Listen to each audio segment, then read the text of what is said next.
O light divine.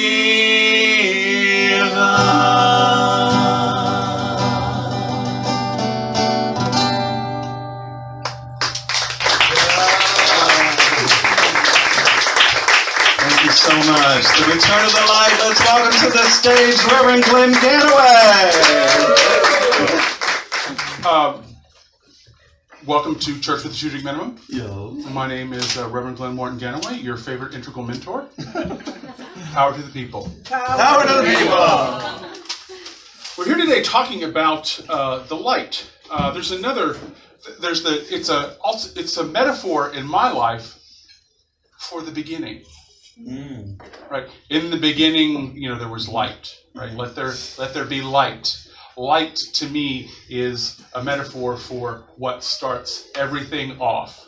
You need light to see where you're going, etc. So the title of this is Always Beginning. Always Beginning. And the first place I always start is our lovely lady, the St. Merriam-Webster. Who holds all the knowledge of all the words in the world. We look for her to find what things are for us in our collective consciousness. She holds the knowledge of all the words in the world. St. Merriam-Webster. Oh, wow. To begin, she defines as to perform or undergo the first part of an activity. Be coming back to that. Synonyms include to create and also to give birth. Antonyms are resist, control, stop, limit, don't, quit. Right? Don't, stop, don't. Stop, don't, stop.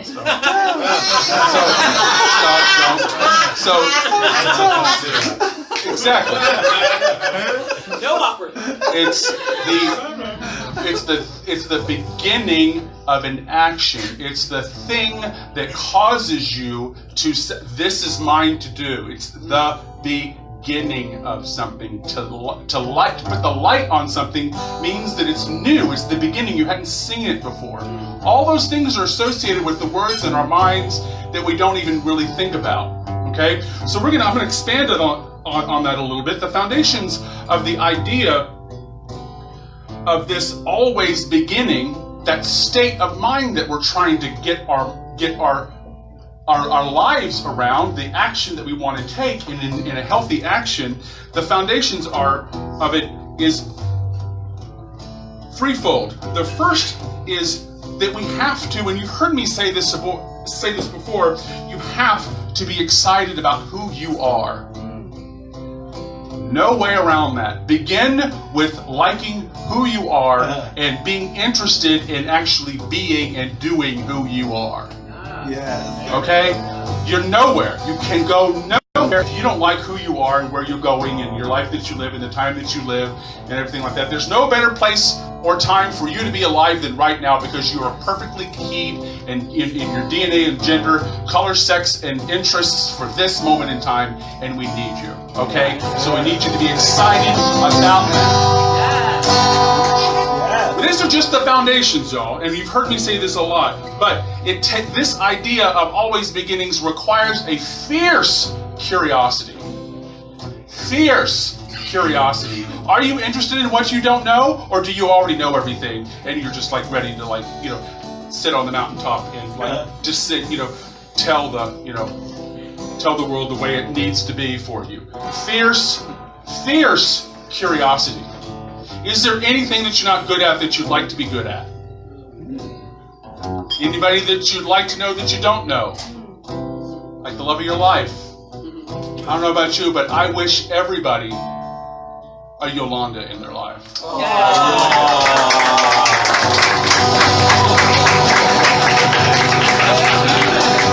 Because I guarantee you there is a life before Yolanda and a life after Yolanda. Oh my God. And I hope there's a man, woman, or other for you that marks your life as the beginning. of something new, where the light came into your life, right? Amen.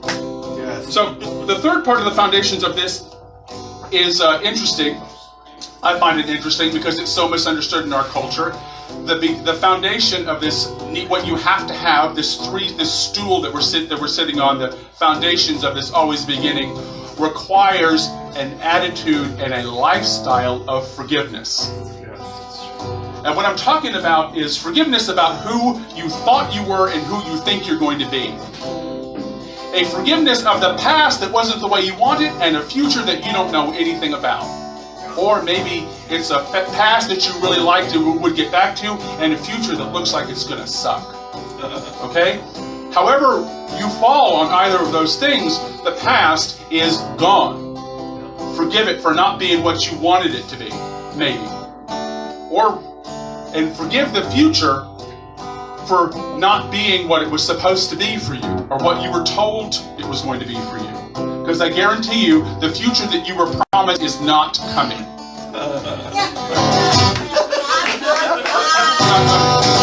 The future you were promised is not coming. The future that is coming is the one that you will build. Yes. And we're going to do that today, and we're going to do that together, and I'm going to rely on you to do your part. I'm going to do my part, but I have to rely on you to do your part. Yes. And that's the foundation of what we've got to have to be always in this state of beginning, always in this state of new interest. Okay, this beginning idea is a feeling tone, and you can't teach it. But I know you've experienced it before. It's the experience of that freshness, that newness about it, right?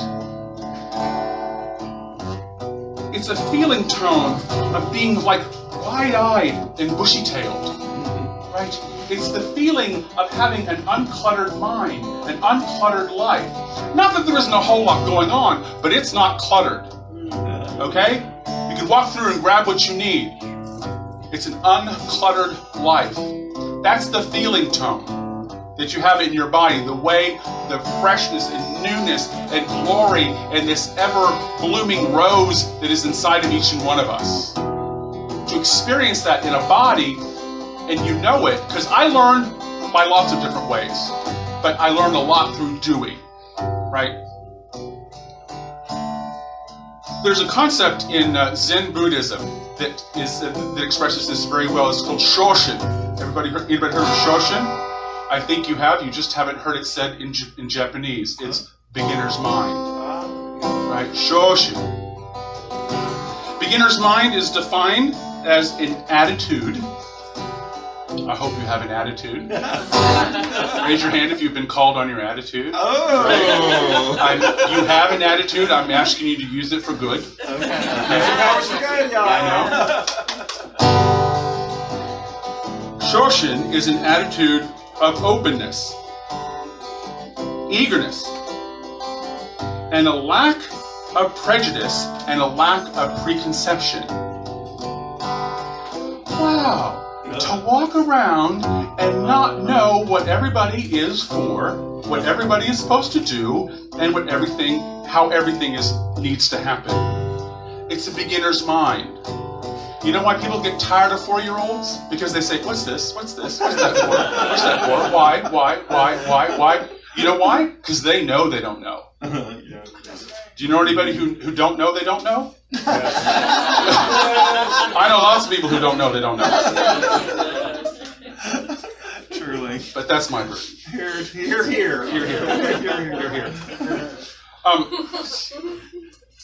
The point I'm sure you've heard a lot of action words so far, right? Because this idea of beginning takes action.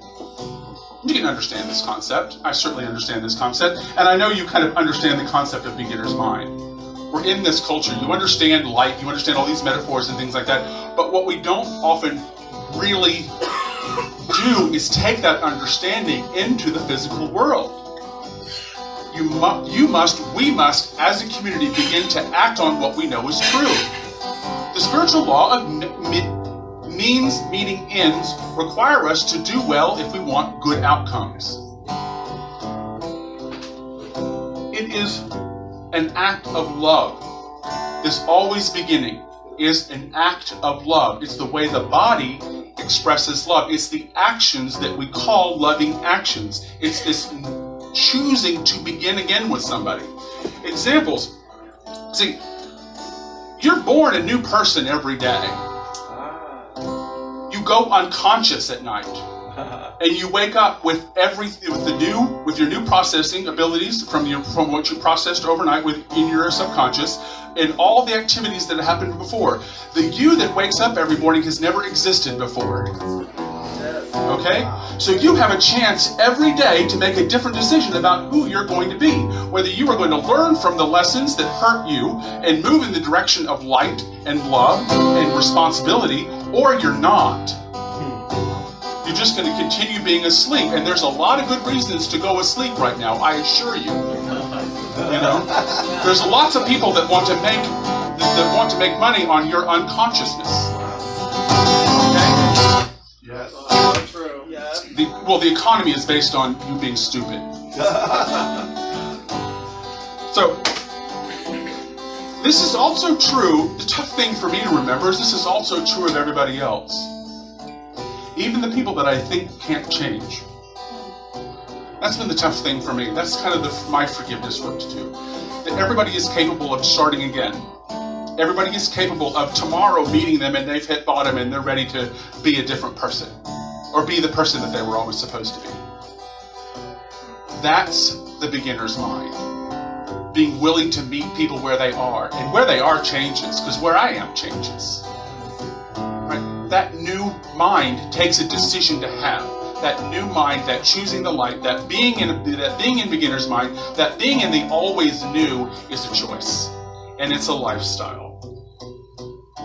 And it requires choosing to be present to this beginning, and this beginning, and this beginning, and this beginning, and this always state of beginning, always state of becoming, always state of greater awareness, sharing, understanding, always and ever, forever expanding. Because you are, and we are.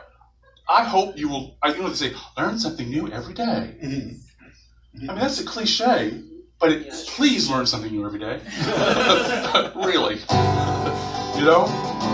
It's a lifestyle. So, in conclusion, before I get strummed off the stage, I'm not here, strumming I'm you just off. kidding. Your time's up. I'm just giving Thank you all the little background people. I'm in the background. I'm in the background. No. So,